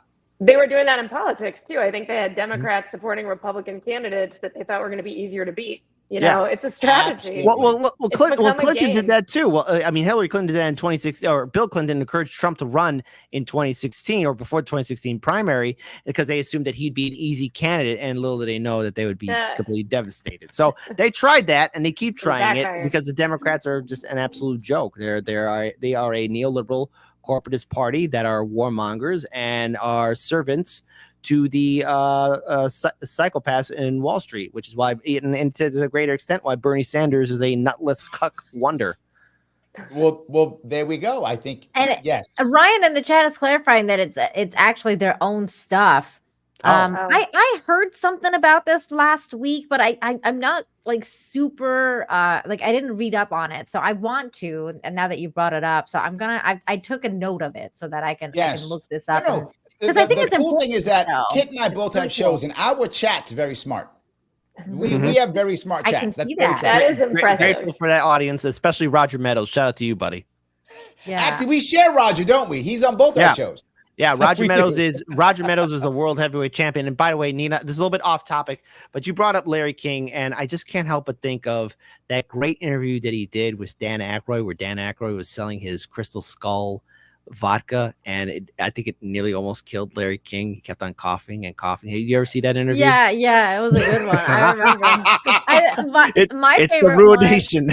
I love that one. My favorite one is the one where he interviewed this black woman. I forget her name, the actress's name, but she played Shirley in Community, the series Community, if you guys are familiar with that. Yes. She's a really geeky woman. Yes. Yeah, she's great. I mean, I like her. She's a little bit woke, but Larry was interviewing her, and the funniest part was like because she started talking about like, you know, injustice for black people and like, you know, just her perspective about what was going on. I think it was around the Derek Chauvin situation, but anyway, he was just interviewing her, and she starts going off about like the bad things that black people go through, and she's like, it's like Dr. Martin Luther King said, and blah blah blah, and he's like, you know, I interviewed him. He's a really nice man. And he starts like going off about this interviewing like MLK. And I'm like, only Larry King would be able to like sit at a table with someone and be like, oh, yeah, the guy you brought up, yeah, I know him. Like we had a real chat. Personally, I knew him personally. Yeah, Dr. King. Yeah, it was a good guy. Yeah. And then like her face though, like changed completely because she was like going off, like she was on this tangent, you know, about like how like there's so much injustice and blah blah blah. He's like, yeah, Dr. King, yeah, he and I talked about that, and she's just like, oh my god, it was a really funny interview. You got to watch that. I got to see that one. Karen says, glorious. My electric company answers the phone now with, "What is your name, and how would you like to be addressed? There's fun to be had here. Last time I called, I said my name is Karen. You can call me this bitch." Oh my god, that is the proper way to handle that. That's perfect. This is great. Nicely done. That is good. I do like that. That's Karen. Well done. Mike asked a question. Says, go ahead. Go ahead. No, I was going to say that's like at the award shows now. You're not allowed to ask who people are wearing anymore. I didn't know why. I didn't know why that's offensive because it makes it about the designer and not them. Yeah, it does. Yeah. Yeah. Oh, so I didn't know that they're not allowed to ask. Yeah, they say, what story are you telling tonight? And then you can decide if you want to tell them what you're wearing or what your day was like. What? Yeah, it's all. Oh, wow. That's so crazy. You know, Alli, I actually have a question for you because of the, like, you know, the discussion that we've been having. And I feel like, you know, I brought up the woke mind virus and how much it's affected the media. But I think it's also like one of the things that's really affected has been comedy. And I think that you as a comedian will have some insight into that. So like have you kind of noticed that within comedy as well, and like what your line of work is? Yeah, absolutely. But it's having an effect in both directions because there's a lot of people who are really sensitive, especially in New York, and you really have to be careful around certain subjects. But like I said, the pendulum's kind of starting to swing, and now people are going out because they can't hear anything offensive anywhere else. They want to hear it in the comedy club. Yeah. And so it's becoming a bit, you know, of a boost sometimes for people who are edgy. They can test the crowd. You're going to get a couple people who might walk out or who might be upset, but generally the whole crowd really wants to hear some stuff that they're not used to hearing. So it depends. So you can say whatever you want to say. You just have to be ready that you're going to get some pushback, but it's not everything anymore. Like it used to be, you'd lose a whole crowd Just after COVID, when we were the most divided, you had to be the most careful. You couldn't make jokes about, politics, specifically COVID. Now everything is kind of fair game, and you'll find your crowd. There's definitely still pushback, but it's not what it was. I think that's really interesting about what you said about the pendulum swinging back, because I feel the same about what's going on in the culture war. I think it is swinging back, like what you were saying, Kit, earlier about Madame Web, like just completely bombing. And they're starting to kind of see that. There was like another news article that came out like, oh, we were going to do this new Spider-Woman film, something about silk or something, but now we're fired the entire writer's room. As some character called Silk. Silk is a female Spider-Verse character. No. But you got Spider-Woman. There's no who? Yes, Silk is another character in the Spider-Verse. It's another character, and they're planning on making the new, like a new series about her. But then this article dropped about how apparently they fired the entire writers' room because of like they had connections with the Madame Web, and because Madame Web bombed so badly, they're like, we're gonna go back to like figuring out what the men want, because us gearing this towards the women is not working out, and they're starting to see how much their money they're losing. To some level, that does matter as well, Kit. But what I'm trying to say though is that like this pendulum swinging back actually kind of worries me a little bit, because I've always been a very moderate person, just generally speaking. Like I'm not a leftist and I'm not a righty. Like at this point, I'm very, very center. Like, I see both sides. I try to see both sides a lot of the time. You sound a little righty to me, Nina. I know. Yeah, you're so right wing. I know, which is there's nothing wrong with that. There's nothing wrong with that. Not at all. At all. A lot all. of my friends are righties. No worries. I mean, honestly, like I'm not even American. So it's funny because people call me a Trumper all the time. And I'm like, I'm not even American, but okay, like that's fine. Not that there's anything wrong with that to be a Trumper. But it's like, but I do notice this pendulum swinging. And sometimes that worries me because like I see people commenting on certain things and being like, oh, I'm not watching that because it has a woman in it, or I'm not watching that because it has a black main character. Going too far. Yeah, in the other direction. There you are. I just don't like that, but I think it's part of the nature of the beast, though, and I think that that's the other part of the equation that is part of why all this has been happening, is that the government and like the media that works for the government constantly wants to do divide and conquer. And I think that that's the other thing that is coming into play here, is that they pushed the DEI stuff. They pushed all this woke agenda for so much, but they know that there's a breaking point. Just like they knew that there was, just like they knew that there was a breaking point with COVID. And you said yourself, Larry, like, at some point, everybody kind of like, turn it around. There's the same, I think that the same thing is going on with that. And I think it's very planned to make everyone just kind of hate each other. That, by the way, is Silk, by the way. That's Silk, the one. Who? Yeah. Oh, okay. That's Silk from the Spider-Verse. Cindy Moon from the Spider-Verse. That is her. That's not my Spider-Woman. No, get her out. No, that's Silk. Yes. Yeah, that's the new one that they're gonna do. I don't know. Okay. Yep. Well, that sounds like a terrible idea. But you bring up this point about the pendulum being swung too far and then being swung back. Well, that's happened throughout all human history. But I think this time around with the way of entertainment and because social media, the internet's forever, I don't think people are gonna just go right back to, oh, you can't say this or you're canceled. I think more so just people want stories to be engaged in. People want to speak freely, and people want to watch something without someone breathing down their neck saying, how dare you watch this because that makes you a fascist or a communist or something like that nature. So I think people don't want to go back to that mindset because the puritanical logic of you must conform to this way or you're a bad person. It's people will violently react to it. Maybe not through physical force, but just through words. Because the media wants to stuff things down our throat. And when I mean puritanical logic too, I'm talking about, this idea of just conforming to this one idea, and just if you break out of it, then somehow you're going to get the scarlet red letter.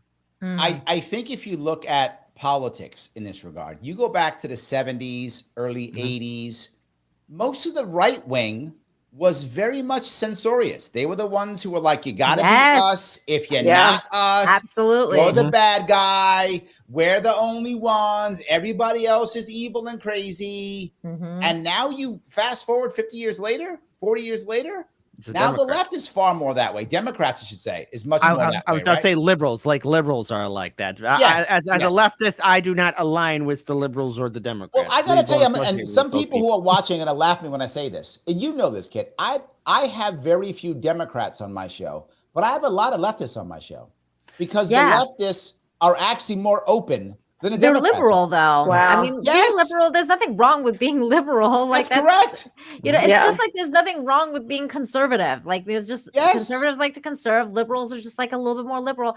And honestly, like it's okay to be liberal, especially at a young age. Like you're just gonna grow up and then become more conservative as you grow along. But it's just that. But I'm talking about actual leftists, people who for me, people know that I'm a big 2A guy. I'm a big Second Amendment guy, right? People don't realize that if you go left enough, you get your guns back. Yes. Because real leftists are actually communists who hate the government and what an actual they want actual communists far left are actually anarchists. And people don't realize they actually are. So if you go far enough left, you actually come back. With politics, I mean, it's true, Larry, but with politics, it's so strange too, because like it's constantly flipping labels and names as well. Like right now, currently, the neocons are the new leftists. So that's like the Biden administration. The new Democrats, you mean? The Democratic Party. The Biden administration is funded by the neocons that were the Republicans.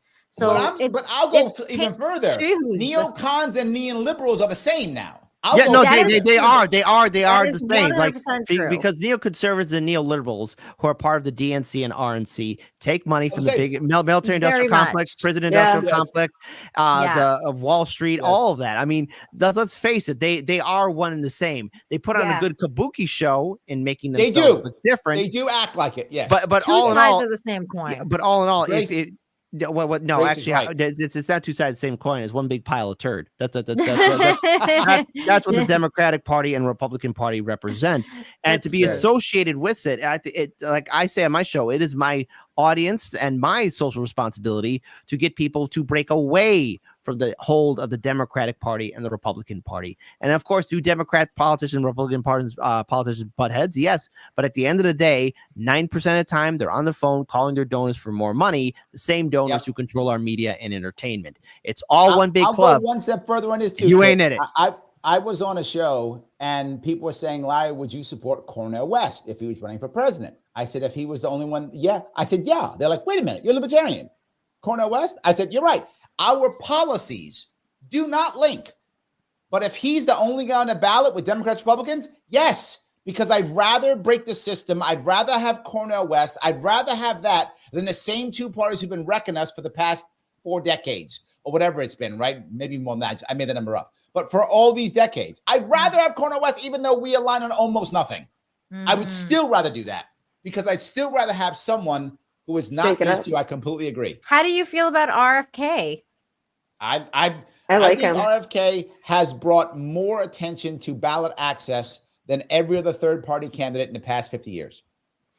I am disappointed with the third-party movement. The only ones who have actually shown any real initiative has been the Libertarians getting on 48 states.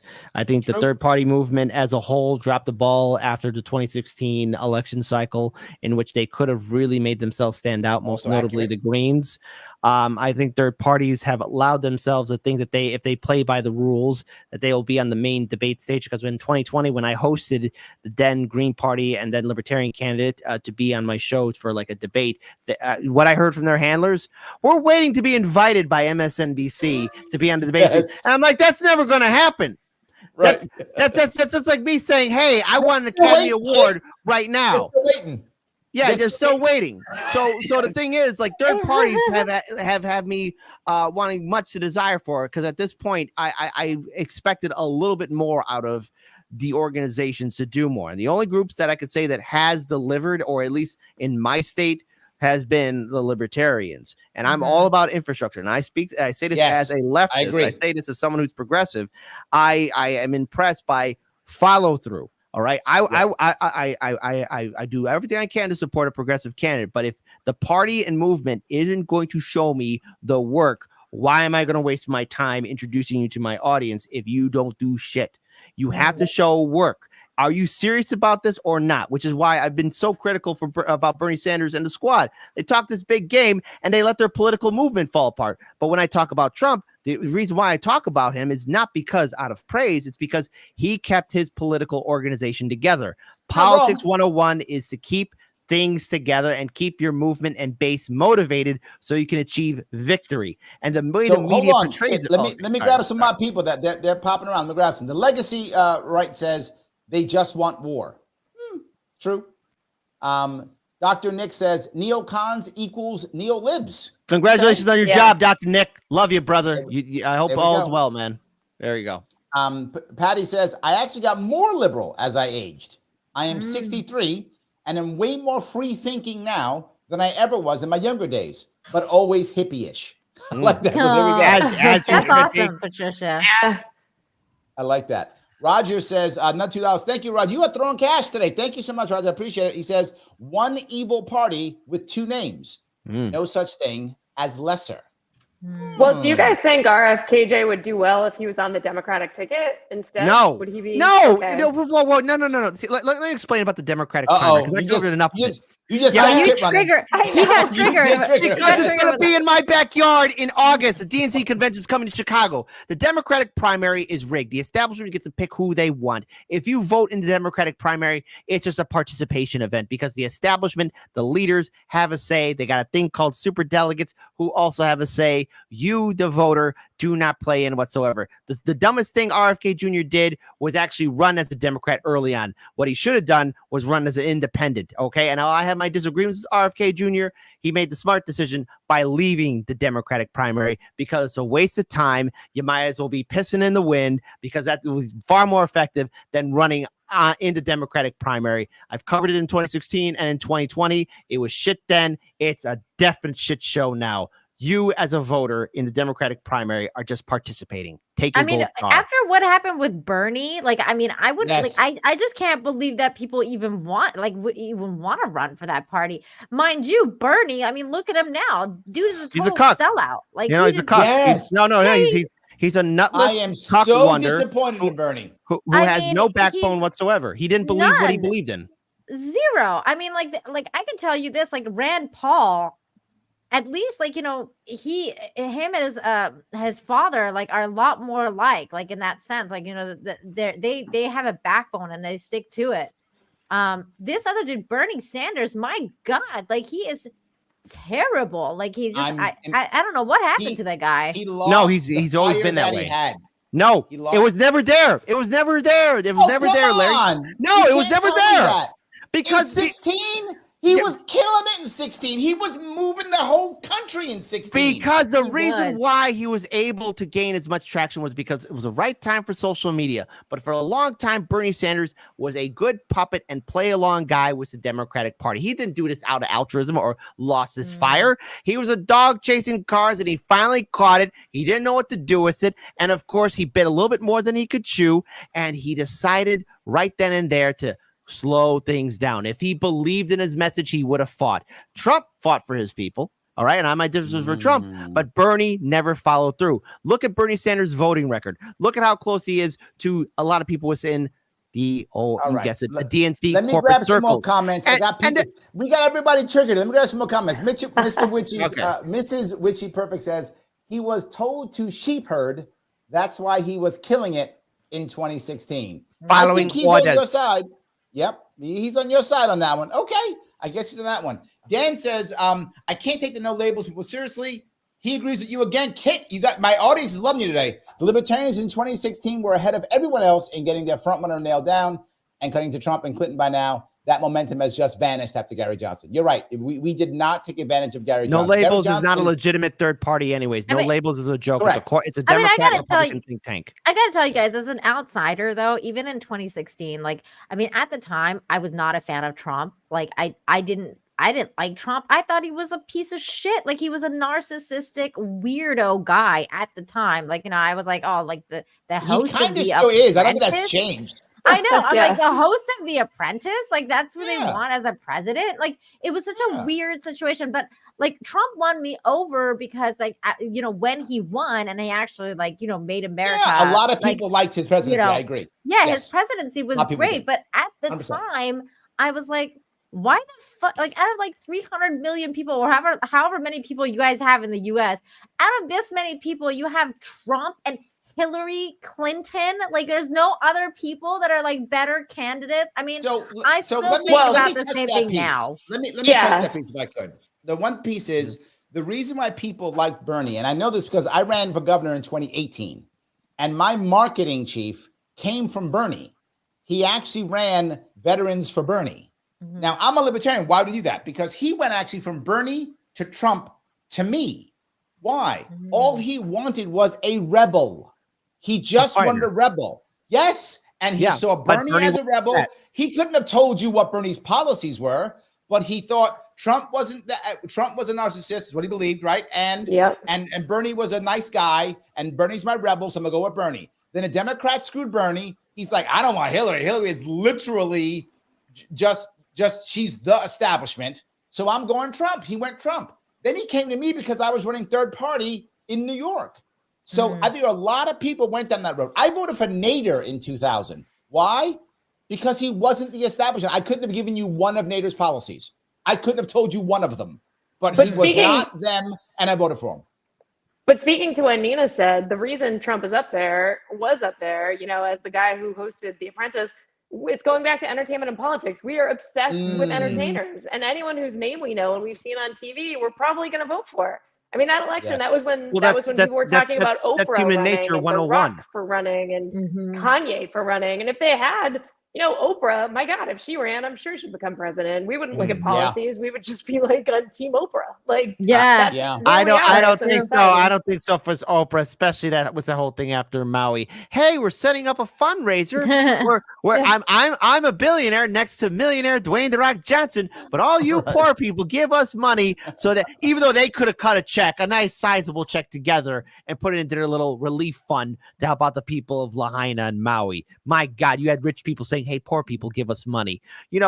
I just want to add on. Hold on. Let me talk to my audience one more time if I could, guys. Hey, guys, if you like what you're hearing, do me a favor, like this damn thing. Like it now. If you haven't, I'm going to take it as a personal attack upon me and be angry at you. So please click the like button right now. Please do it. It does matter. If you're watching on Twitter, retweet this. If you want to, subscribe to my YouTube channel. If you're watching on YouTube, you guys see super chats. They go right to the front if you want to. If you want to become a member, you can. $49 per month is awesome. Click join. I do more of that. If you want to really help me out and go to Patreon, that's $10 a month. That shows me how much you love me, and I will like you even more. I will like you more if you go to Patreon because you pay more money. So I like you more. I am totally pay to play. So be clear about that. I'm totally the American way. The American way. Totally pay to play. But no matter what, please follow these three amazing people who are giving us such an awesome show. Follow them on Twitter. All the details are on Facebook and also on YouTube. Follow Nina at Nina7Infinity. Follow Kit at Hard Lens Media 99. And follow Alli Breen at the simple Alli Breen. Awesome. All on X. So I'm not dead naming Nina. You get mad at me. I'm not dead naming. I'm still going to call it Twitter too. I mean, it takes a while. Sounds so weird. I don't like it at all. So I do have a bunch of comments. But before I go back to more comments, I do want to ask, what are you guys doing? Please tell me what you guys are doing. Where can people find you? What's going on in your world? Please tell me some cool stuff. Kit, tell me some cool stuff. All right. Well, first of all, Hard Lens Media. We're live every Monday through Friday at 9 a.m. Central on YouTube, Rockfin, Rumble, and Kick. We have a show on Can TV, public access television, 10 p.m. That's where we put all our interviews at. So our Chicago audience can see our interviews and see our YouTube channel as well. We recently got verified on Rumble, which I'm really excited for. And our YouTube channel is continuing to grow. After our 9th time we got hit. That's right. I'm 9-time world heavyweight champion at this point. So there we go. Standing up against the censorship, as I always should be, as I always will be. Also, Hard Lens Media, we are going to be covering the DNC convention. I'm actually setting together an Avengers team to cover this event. I got reached out to a lot of fellow content creators who will be in Chicago around that time. So we are going to be collaborating and hopefully getting something done by that vicinity. So here's hoping it's all good. It doesn't go up until like 1968. As for myself personally, I've recently been dabbling just a little bit in some voice acting and some other, small, Nice. video roles. I'm becoming a Z- celebrity, so I'm loving that. Oh, I like cool. it. I'll take it. So that's what I'm working on. So 9 a.m. Central Time is when you can check out my YouTube show. There we go. Alli, tell us some cool stuff you're doing. I'm in New York City. I do stand up regularly. You can go to my Instagram to find shows, and I do some commentating on Fox. I'm usually on there like once a week doing Neil Cavuto or Jimmy Fallon's show. And I'll be going out to Texas to do my friend Dave Landau's show on The Blaze. He has a Texas, podcast. there you go. Texas. Yeah, Nice. it's called Weird Nice. World, I think, or something like that. Yeah. So that'll be the first week of March. Enjoy some Texas barbecue.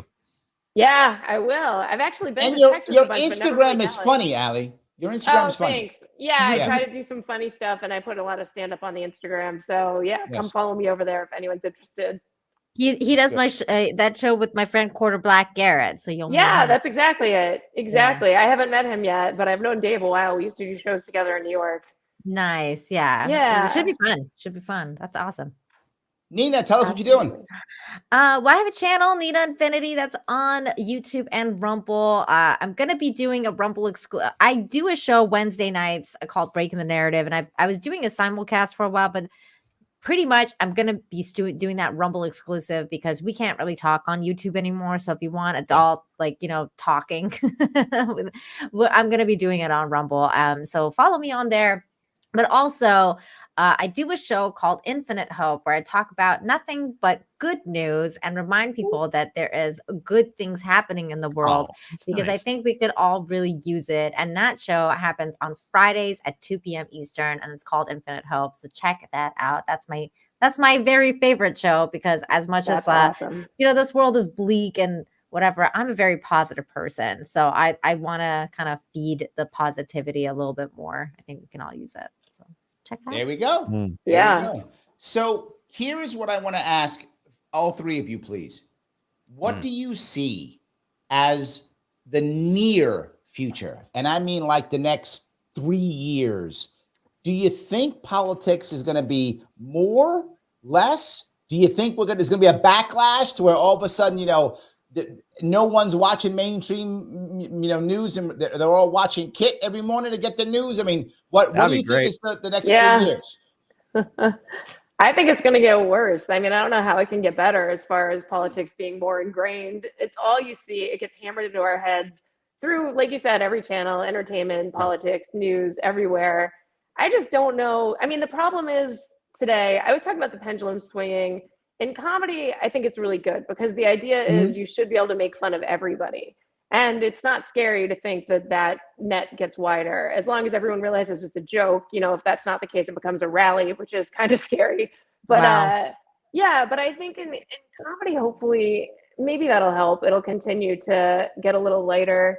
But I just don't understand why we can't agree to have different opinions and still get along and just try to see where the other person's coming from and why they think that way instead of just saying, I don't even want to hear it. You're clearly a terrible person. Get away from me. And that just seems to be getting worse. And I don't know how to get back from that. But I feel like our fractured media is actually doing a decent job of this, right? Right. The idea of Netflix keeping on Dave Chappelle, the idea of, was it Paramount, I think, that kept South Park, right? Yeah, but what that does is it just creates those fans being stronger on that side and the other fans being stronger against that side. I think it's not bringing people together, but it is giving people options, which is good. Options are good. Yeah. Okay. And that's what the whole Daily Wire thing that you were talking about. You brought up the Daily Wire. That's what they're doing, right? Because there's a need, there's a niche for that kind of content now. And so they're filling it. I mean, like this is absolutely what's been going on, is that there's such a huge divide and there's been such a lack of that diversity of content, if you will. I mean, we use that word a lot in terms of diversity, but there's not a diversity of content in that sense. And now there is. So there's these companies they're answering this call of like, well, these people want it. Clearly there's a market out there And I think that you're going to see more and more of that. I mean, I don't know if you guys know about, for example, Comicsgate that's going on in the comics world. That's Comicsgate is basically a group of people who decided we don't want to work for the big guys like DC, like Eric July. Like Eric July, like he's not part of Comicsgate, but Eric July is his own person that went indie and started doing indie comics. Comicsgate is a bunch of indie comic creators that have formulated this group. They're all labeled as alt-right Nazi people, most of them, especially like they're one of their quote unquote leaders, that's Ethan Van Sciver.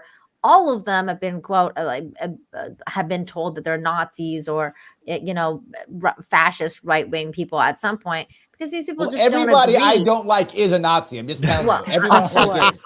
Just saying. I mean, yeah. I mean, Exactly. this is what's been going on though, because they've been told all this stuff. There is all of these different kind of indie perspectives popping up. Like, I don't know if you guys have heard about the Critical Drinker. He's a massive YouTuber. Yes. He's making his own movies. So there's people making their own indie movies now, backed by other people. Like the indie industry is stepping up in that sense, because there's this need. Okay, but so let me touch what Kit said then. Does this mean that if we start doing this, is this going to draw people in? In other words, Alli's saying it's going to kind of keep people separate. But if Kit said, what I care about is a good story that I can connect to, right? If that's true, is that going to pull me in to something else? Like, oh, Daily Wire has a movie I got to see, so now I subscribe to Daily Wire when I normally wouldn't. Or, you know, whatever, Paramount Plus I don't really like, but they got this cool movie I want to see, so I'm going to go there and subscribe, and maybe I'll watch some other stuff. Sure. Could I add in? Unless Nina did. Please, no, go ahead, Kit. Go ahead. So here's the thing. There's 4 years, 3 years down the road. Here's what I see happening. I see a second renaissance of art and creativity happening, and mature adults, mature adults, and young people are going to make the decision. Hey, if there's something I like to watch, I'm going to watch it, and that is your choice. You don't need to have people breathing down your neck telling you what you can and cannot watch, because this possibly.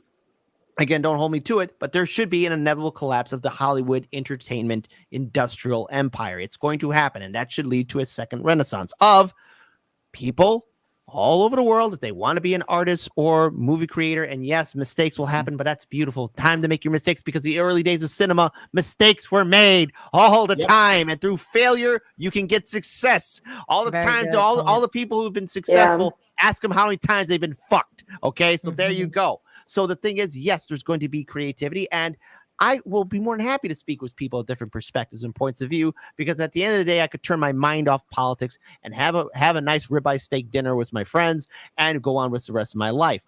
As for the nations and empires as a whole, I think we're in the point of stagnation and empires in decline. And if the only way that it could be turned around is if the people step up and start taking control of the institutions that have been putting us under the jackboot of suppression. But it's up to how much of the Constitution is within the people to fight. And one way through it is through citizen ballot initiatives. So it's a two-pronged thing. I agree. There is hope, but it's going to get worse. But there is hope of a second renaissance, a hope of the idea of people stepping up and challenging said politicians who've ruled over us for decades, dynastic families. It can happen, but then we have to put in the safeguards necessary so that we are not put back in this precarious spot where civilization could collapse. Right. So it's I have a mixture of everything. I got you. Joel says, I watch people like Allison Moreau for news. I love Allison, but more than once. I think she's great. I love her. Mrs. Witchy Perfect says, I watch Kit, been on his show. Jimmy Dore, never been on Jimmy Dore's show. Never been on a show. Jimmy Dore is great. Jimmy Dore is great. Jimmy Dore's number one from Chicago. Can't wait. Also, yes. And Redact didn't do this. I've been on Do Dissidents also, but never Jimmy Dore. So one of you guys gotta hook me up so I can go on Jimmy Dore. I have not been on Jimmy Dore yet. So I gotta get on. Well, I know Jimmy Dore, his show comes here in Chicago in August, and there's a really great, actually I hope it's at the same spot, because there's this really good Japanese restaurant there that was so delicious. Anyways, just had to throw it out there. Ryan says, yes, if we get AI under control. I was just going to bring that up. Yeah. That was going to be part of my answer, because okay. Yeah, because you said 3 to 4 years, the next 3 to 4 years. Well, I can tell you this. This year is a fucking wash because this is an election year. This is gonna be a shit show. Okay. Definitely. It's gonna be But for the entertaining. next, yeah, I mean, it's gonna be entertaining. Especially well, for people like me, especially people who are watching from the outside, it's gonna be extremely entertaining. It's a You circus. guys, Yeah. you guys in the States, though, I feel bad for some of you because you're actually in it. So it's not that entertaining when you're actually in there. But in the 3 to 4 years, there's a lot going on. So neural net or neural link was just announced. The first that was the that's first right. easy or not easy successful That's thing Elon's. of Yeah. Elon is going to single-handedly bring about the Matrix. So that is going to happen. I'm not sure if it's going to be the next 3 to 4 years, but with the advent of AI and hold on one second. On if we bring a Matrix on, I gotta be Morpheus. I want to be Morpheus. Okay. I mean, that's all I'm saying. I think there's going to be a lot of Morpheuses if we do the Matrix. I just want to be Morpheus. Yes, but go ahead, Nina, I'm sorry. But it's I just think the AI aspect is really interesting. There was something that was announced. I forget the name of it right this second. I got to scroll down my Twitter to find it, but there was a new AI announced just the other day where it basically brings it takes from prompts, it will take and create literal sceneries and things like that. So you can create actually somebody walking down the park or whatever it is. Yeah, already these things are already rolling. So the next step of media is actually be kind of scary because it's going to be about whether it's real or not. A lot of it is going to be is it real? Is it not real? I'm not sure if that's going to be, in the next 3 to 4 years, but it's definitely brought it up. The name of it is called Sora. Sora, that's right. Okay. That's the one. You know what I don't understand? My chat's smart. I told you. Yeah. Here's the thing that I don't get. That sounds like AI. They could be in on it, man. Are they real? They're planting it in your head. Here's the thing I don't get, though. With all of this AI being accessible by everybody, how are movies still so expensive to make? Can't Marvel do that? That's a really good question, Alli. Yeah, that's a really good question. So much money. I feel like. Well, you're asking about money. Well, I just have to bring it back to a classic TV show, The Sopranos. Look at how much money was being put in for the Esplanade, that big resort that they were making. All right, a lot of money there. You thought they'd get it done by then, but they were just milking it. The no-show jobs. I mean, showing up to a no-show job, you got to figure out what to wear. There's there's a lot of laundering happening. Let's just say that, okay? Yes. Because people are gonna be 100%. mad if AI takes care of that. That's going to be a problem. I mean, you can Absolutely. even you can kind of look at that even with Godzilla -1. Just look at Godzilla -1's budget compared to you know the new Miss Marvel movie. Look at the difference in quality and budget and what you got for it, and then you just ask yourself, where's all this money going, Disney? Where have you put all of this money? It's pretty interesting trail to go down. But yes, so Larry, for the next 3 to 4 years, this year's a wash. AI definite, takeover, maybe, possibly. All right, as long as I can be more. Beware of the men of I gotta iron. find Neo. It's gotta find Neo and Trinity so I can save everybody. Now, the only question is, will the aliens be involved? I don't know. I don't have an answer. Oh yeah, that could play. Okay, I'm gonna give you my piece on aliens. I'm gonna give you my piece on aliens, and then this is this is totally off topic, down a rabbit hole. They didn't say the things and people they found were alien. They said non-human. They did not say alien. They said non-human, which means it could be some species that is here on the Earth still. You mean like the Homo sapien habitus, the Hobbit Homo sapien species? They're talking about the mutants, like X-Men.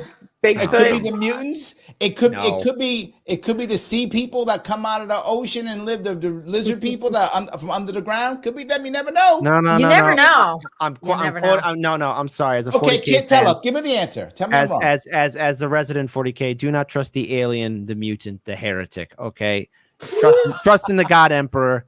And trust in humanity. There you go. The Imperium still stands. There we go. I like that. Forget all the stuff about AI and robots and aliens. It offends me. I can't wait until I get into that IP because I know nothing about that IP. Oh, but I can tell you you'll love it.